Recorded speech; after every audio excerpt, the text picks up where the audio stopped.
नमस्ते, मैं हूं सुरेश कुमार एकलवे और आप देख रहे हैं हिंदुस्तान न्यूज एंड टिप्स। हमें यह बताते हुए 5 साल होने वाले हैं कि पाकिस्तान की जाहिल कौम इतनी धूर्त और मक्कार है कि जब इनकी फटती है तो इन्हें पहले भारत याद आता है और उसके बाद अल्लाह की याद आती है।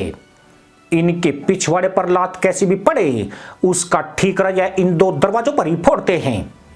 देश के मुल्लाजी बेगम की चोटी पकड़कर झूला झूल रहे हैं और छोटे टोपीबाज बोटी रोटी की बजाय अब्बू के फटेले कुर्ते में अठन्नी की तलाश कर रहे हैं। लेकिन देश का वित्त मंत्री इस सब के पीछे अल्लाह का हाथ बताकर अभी भी जाहिलों को गधैया नर्तक करा देना चाहता है। वित्त मंत्री ने दावा किया है कि पाकिस्तान को अल्लाह ने बनाया है और वही इस खटारा मुल्क की फकीरी के लिए जिम्मेदार है। पर सवाल यह है कि अगर पाकिस्तान को अल्लाह ने बनाया है तो फिर जिन्ना किस तबेले को गोबर सहित लेकर फरार हुआ था। दरअसल जब जब पाकिस्तान का उल्लेख होता है तो आंखों के सामने 22 करोड़ की आबादी हाथ में कटोरा और तशरीफ पर तंदूरा बांधे नजर आती है। यानी जब इनकी फटती है तो यही तंदूरा इनकी फटी का ढोल बन जाता है। उसके बाद हाथ में पकड़ा कटोरा दुनिया के चक्कर लगाना शुरू कर देता है और फिर अल्लाह के नाम पर भीख मांगने की नौटंकी शुरू हो जाती है। यही वजह कि इसाक डार ने चैन से बैठे अल्लाह के दरबार में हलचल मचा दी है। तात्पर्य यह है कि यह खुद तो अपने दिवालिया होने के दिन गिन रहे हैं पर अल्लाह को भी चैन की सांस नहीं लेने दे रहे हैं। वैसे भी पाकिस्तान के इन नालायक नेताओं को कोई कहने वाला नहीं है कि देश की अर्थव्यवस्था से अल्लाह का क्या वास्ता है। कर्ज लेकर मटकी इन्होंने चाटी और बीच में अल्लाह को घसीटा जा रहा है। पर पाकिस्तान के पास नाहिल और जाहिल कौम की भरमार है।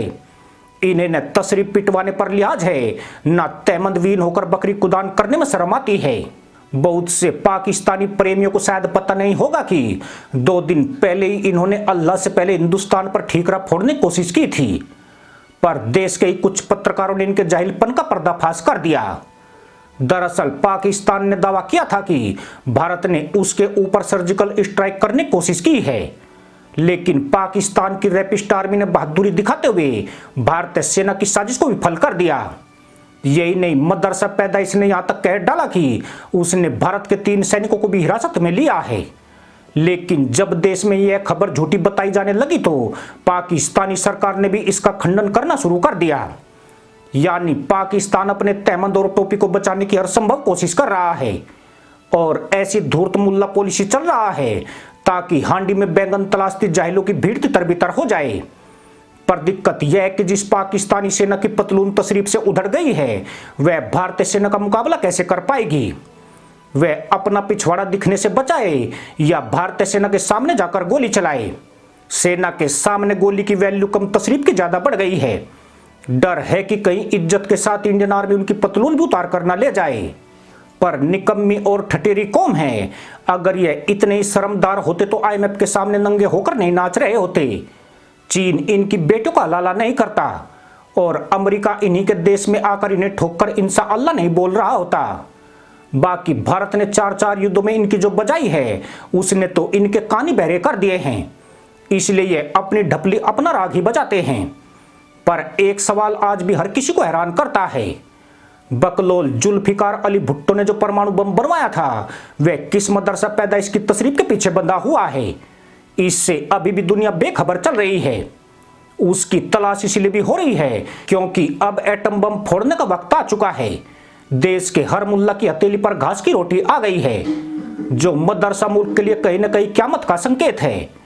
अगर यह इसी तरह घिसट घिसट कर चूर्ण चाटते हुए लुढ़क गए तो जाहिलों के एटम बम का क्या होगा। यह एटम बम इन्हीं के साथ इसलिए भी जाना जरूरी है क्योंकि पाकिस्तान की बर्बादी में एटम बम की अहम भूमिका है। इन्हें अल्लाह ने नहीं कहा था कि घास की रोटी खाओ और परमाणु बम बनाओ। अल्लाह ने कभी नहीं कहा कि पूर्वी बांग्लादेशी मुसलमानों का नरसंहार करो, बहन बेटियों की इज्जत लूटो और मौज बनाओ। अल्लाह ने कहा हो तो बताओ कि कर्ज लो और बेगम को घी चटाओ। अल्लाह ने कभी नहीं बोला कि मेरे नाम पर भारत पर मारो गोला। पर फिर भी ये जाहिल अल्लाह को नहीं बकस रहे हैं। यानी जब फटने लगे ढोल मुल्ला जी बेगम से बोले पहले तू अल्लाह बोल। इसाक डार भी वही मुल्ला जी हैं जो देश की जनता को बुरके वाली खातून समझ बैठे हैं।